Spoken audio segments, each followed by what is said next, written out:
আমি শুনলাম supreme court থেকে নাকি জানিয়েছে বিধানসভার ভোটটা নাকি আরেকবার হলেও হতে পারে। অযোগ্য মুখ্যমন্ত্রী কোনো ক্ষমতাই নেই, এটা গায়ের জোর করে পশ্চিমবঙ্গে থাকা যায় না, থাকা যাবে না। শুভেন্দু অধিকারীর মতন লোকজন ননসেন্স কথাবার্তা বলছে। 2029 সাল দেশ থেকে বিজেপি কে তাড়াবো, 2029 সাল দেশ থেকে আরএসএস আর তার মতাদর্শের ঝান্ডা নিয়ে যারা দেশের মানুষকে হিন্দু মুসলমানের নামে ভাগ করতে চায়, সংবিধানকে ভাগ করতে চায়, তাদেরকে তাড়াবো। শুভেন্দু কারুর ভোটে জিতে আসেনি। শুভেন্দুরা শুধুমাত্র জ্ঞানেশ কুমার, আদানি, আম্বানিদের টাকায় এসেছে। অতএব উনি ঠিকই বলছেন, উনি শুধু ওদের দেওয়ার ব্যবস্থা করছেন। যেই মানুষটার হাতে চা খাওয়ার পর কাপ তুলে দেওয়ার কথা ছিল, তার হাতে আমরা দেশ তুলে দিয়েছি। এমন তো হবেই। মোদির 90% গদি চলে গেছে। ছাত্র জনতা আপনারা বেশি বেশি করে আওয়াজ তুলুন, বাকি 10% সেটাও যেন চলে যায়। পশ্চিম বাংলায় নাকি আরেকবার বিধানসভা ভোট হতে পারে, ক্ষমতার মুখোমুখি লড়াইয়ে সংঘর্ষ হতে পারে বিজেপি আর তৃণমূলের। গোটা দেশ বিজেপিকে কোণঠাসা করে দিয়েছে, আর এখন মানুষের চামড়া তুলতে চেয়ে বাঁচার আর্তনাদ করছে। পশ্চিমবঙ্গে কি আবার নতুন করে বিধানসভার ভোট হবে? হ্যাঁ, সেরকমই কিছু কথা শোনা যাচ্ছে। কারণ 1 কোটির উপরে মানুষের নাম বাদ গিয়েছিল এসআইআর এর মাধ্যমে। তারা পুনরায় আপিল করে 91% মানুষ কিন্তু তাদের ভোটাধিকার ফিরে পেয়েছে।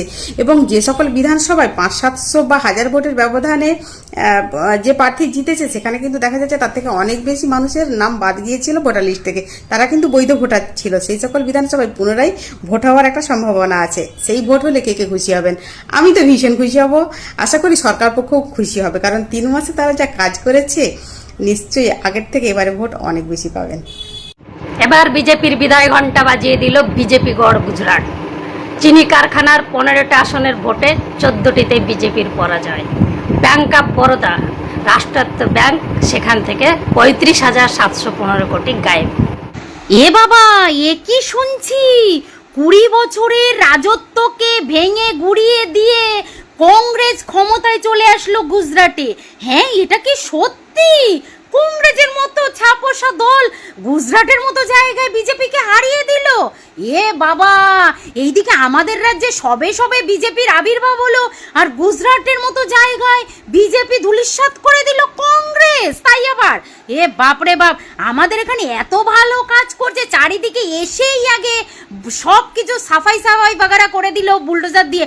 আমাদের এখানে তো এত ভালো কাজ করছে যে 100 বছর কিন্তু বিজেপি থাকবে, একদম 100%। হ্যাঁ, আমাদের নতুন মুখ্যমন্ত্রী কিন্তু বলেছে 100 বছর আমরা থাকবো, যত ভালো কাজ, আমরা এত ভালো কাজ করে যাবো। আমরাও চাই আপনারা 100 বছর থাকেন। কিন্তু 2026 সালে যারা বিজেপিকে ভোট দিয়েছে, তারা এখন যে মাথা চাপড়াচ্ছে, যদি অন্নপূর্ণা বা এইসব যদি না পায়, পরবর্তীতে এরা দেবে তো ভোট, জানি না। গত 70 বছর ধরে আগের সরকার কে কি করেছে সেটা ভাই অত জানি না, কিন্তু গত 70 বছর ধরে বিজেপি সরকারকে যে বাংলায় কেন আনিনি সেটা এই 3 মাসে ভাই হাড়ে হাড়ে বুঝতে পারছি। তবে আগের সরকারের সময় কে কতটা খারাপ ছিলে একটু কমেন্ট বক্সে জানিয়ে যাবে, আর এখন এই 3 মাসে কে কতটা ভালো আছো একটু কমেন্ট বক্সে জানিয়ে যাবে। হ্যাঁ, ঠিক আছে। তবে এই 3 মাসের মধ্যে আমার ফ্যামিলির কিছু মানুষ কিন্তু তাদের দোকানপাট ভাঙা হয়েছে। ঠিক আছে ভাই, আমরাও অন্নপূর্ণাও পাই না, আমাদের ফ্যামিলির লোকও বঞ্চিত হয়েছে। কি ভালো হয়েছে। আর আগের সরকারের নাম হলে কই আমাদের ফ্যামিলির ওপরে কোনো আঁচ লাগেনি। মন্দিরে গিয়ে আমাদের নামাজও পড়তে হয়নি, মন্দিরে গিয়ে আমরা ভগবানের পুজোই করেছি। ঠিক আছে, এখন মন্দিরে গিয়ে সোনা দেখছি, আর এর আগের মন্দিরে গিয়ে রূপও দেখেছি তা নয়, কিন্তু আগেও মন্দিরে গিয়ে ভগবানকেই দেখেছি, এখন মন্দিরে গিয়ে ভগবানকেই দেখছি। তাই নতুনত্ব কি হয়েছে তোমরা এসে বলো, আমরা জানি না ভাই, বলে যে। হ্যাঁ, এশিয়ার বৃহত্তম সমবায় চিনি কারখানা যেটি গুজরাটে অবস্থিত, তার নির্বাচনে 14টি আসনে সবকটিতেই বিজেপির হার। কংগ্রেসের সমর্থিত কিষাণ পরিবর্তন প্যানেল যারা জিতেছে। দীর্ঘ 20 বছর পরে বিজেপির ক্ষমতার অবসান হলো এখানে। হয়তো শুরুটা এখান থেকেই হলো। বেঈমানদের সুদিন তাহলে শেষ হতে শুরু করলো। এই যে 20 জন সাংসদ নোটিশ পেলেন, তার পরিপ্রেক্ষিতে কি জবাব দেবেন না দেবেন তা জানি না, কিন্তু এটুকু হলফ করে বলতে পারি যে আপনারা রাজনীতির মঞ্চ আর অভিনয় মঞ্চটাকে এক করে ফেলেছিলেন। অভিনয়ের মঞ্চে যেমন খুব সহজেই একটা চরিত্র থেকে বেরিয়ে এসে আরেকটা চরিত্রে নিজেদেরকে খাপ খাইয়ে নিয়েছিলেন, সেভাবেই রাজনৈতিক মঞ্চটাকেও আপনারা ভেবে নিয়েছিলেন। কিন্তু মনে রাখতে হবে, এটা কিন্তু জনতার দরবার সর্বপ্রথম। আর তারপরেও কিছু আইনি বিধিনিষেধ তো সব জায়গায় থাকে, সেইগুলোকে লঙ্ঘন করা বা সবকিছুই নিজেদের সুযোগ সুবিধার স্বার্থে যে আইনের ঊর্ধ্বে সবসময় উঠে যেতে পারবেন তেমনটা তো নয়। এই যে সুযোগ সুবিধা যাতে বজায় থাকে বা নিজেদের আখের সম্পূর্ণভাবে এখনো গোছাতে থাকতে পারেন, তার জন্য যেই বেইমানিটা করলেন বা যখন দুঃসময় আসলো তখন শিরদাঁড়াটা সোজা রাখতে পারলেন না, এর বিরুদ্ধে মানুষ বা এখানকার কোর্ট কি করবে তা তো পরের কথা, কিন্তু ওই যে ওপরে একটা কোর্ট রয়েছে সেই কোর্টের বিচার আমরা শুনতে না পেলেও দেখতে তো পাই খুব তাড়াতাড়ি। আর আরো কিছু আমরা আগামীতে আপনাদের দিয়ে দেখতেও পাবো। শিরদাঁড়াটা সোজা রাখলে জানেন তো কি, সব পরিস্থিতিতে লড়াই করা যায়।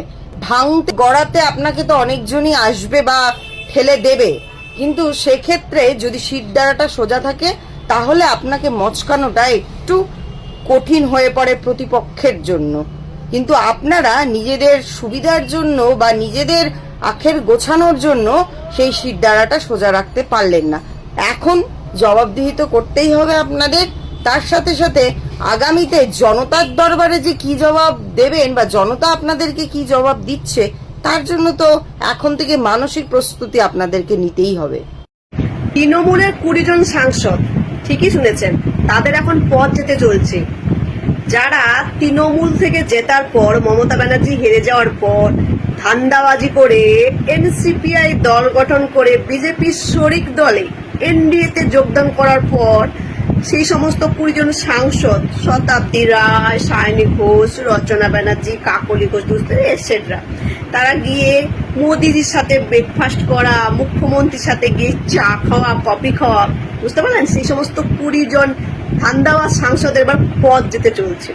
বলছি, এই 20 জনের পথ চলে গেলে কারা কারা খুশি হবেন?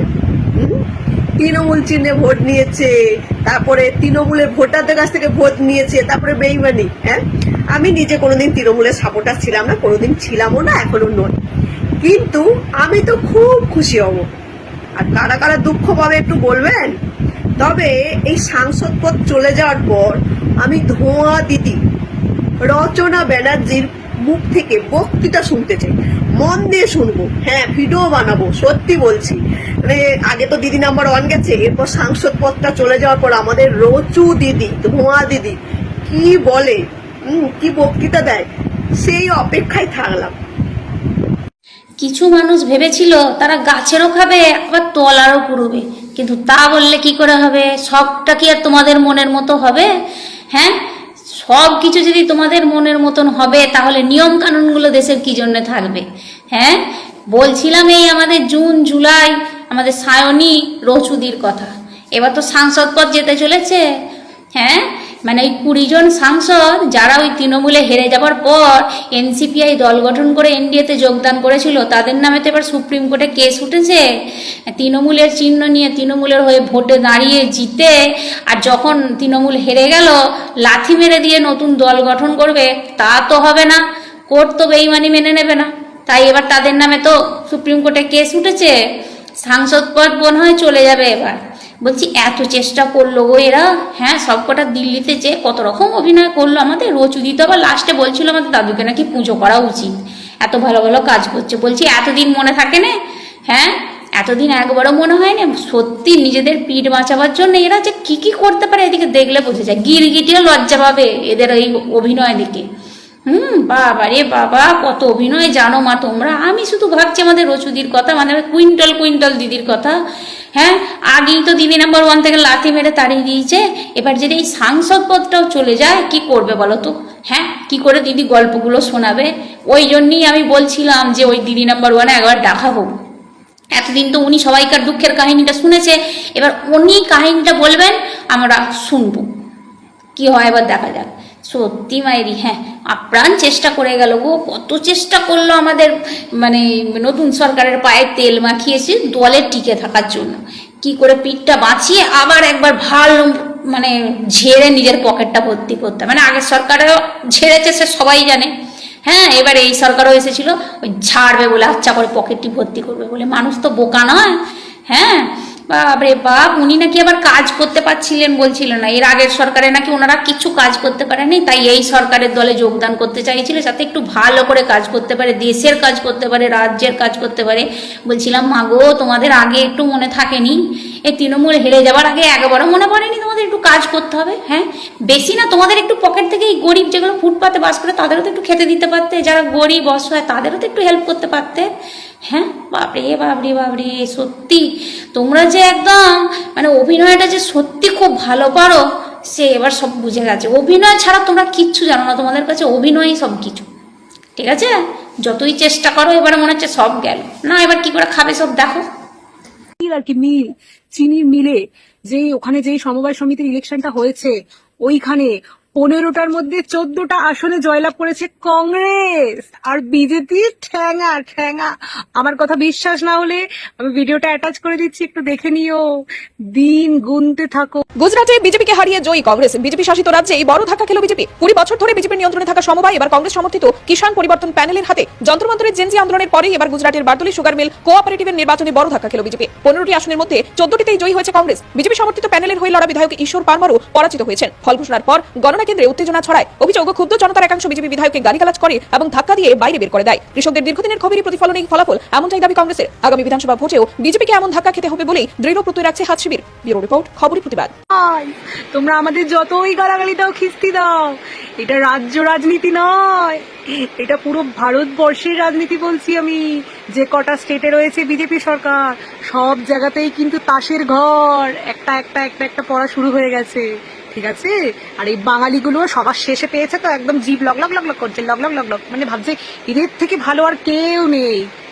তবে খুব সাবধানে, বেশি দিন না কিন্তু, নতুন নতুন মজা তো একটু নিয়ে নাও, পরে কিন্তু ভালো রকম বাস আছে পেছনে যাওয়ার জন্য, রেডি থেকো।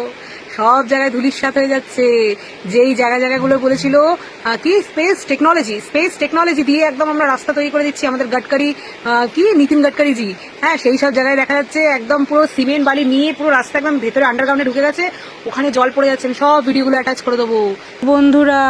এই হলো স্পেস টেকনোলজির কাজ। ওহো হো, দুর্দান্ত, দেখো গেলেই ঢুকে যাবে কিন্তু, হি হি হি করে দেবো। তারপরে বড় বড় কথা বলতে আসবে অন্ধভক্তরা। ঠিক আছে, হসপিটালগুলো এত এত পায়ে হাঁটু অব্দি জল, পেশেন্টদেরকে ওই ট্রলিতে করে হাতে করে এমনি করে নিয়ে যেতে পারছে না, ট্রলিকে 2 হাতে করে তুলে নিয়ে যেতে হচ্ছে, ঠিক বাহুবলীর মতো। কই, মমতা ব্যানার্জিও তো 15 বছর রাজ্য চালিয়েছে, মমতা ব্যানার্জির আমলে এইরকম দৃশ্য তো আমরা কেউ দেখিনি। কিন্তু বিজেপি সরকার ডবল ইঞ্জিন সরকার, হয় না? আরে আপনি জীবনে দুটো যদি বিয়ে করেন বা দুটো যদি বউ বা দুটো যদি গার্লফ্রেন্ড রাখেন, আপনাকে দুদিকে টাইম দিতে হবে, আপনি পারবেন না। বিয়ে একজনকেই করা উচিত, আর নাহলে ভালোবাসলে একজনকেই ভালোবাসা উচিত। দুজনকে করলেই কিন্তু এইরকম টালমাটাল হবে, কোনো দিক ঠিক থাকবে না। ডবল ইঞ্জিন কোনো লাভ হবে না, সিঙ্গেল ইঞ্জিনকে চুনুন। ভালো থাকুন, ভালো রাখুন। আসি বন্ধুরা, গাইস ভালো থেকো।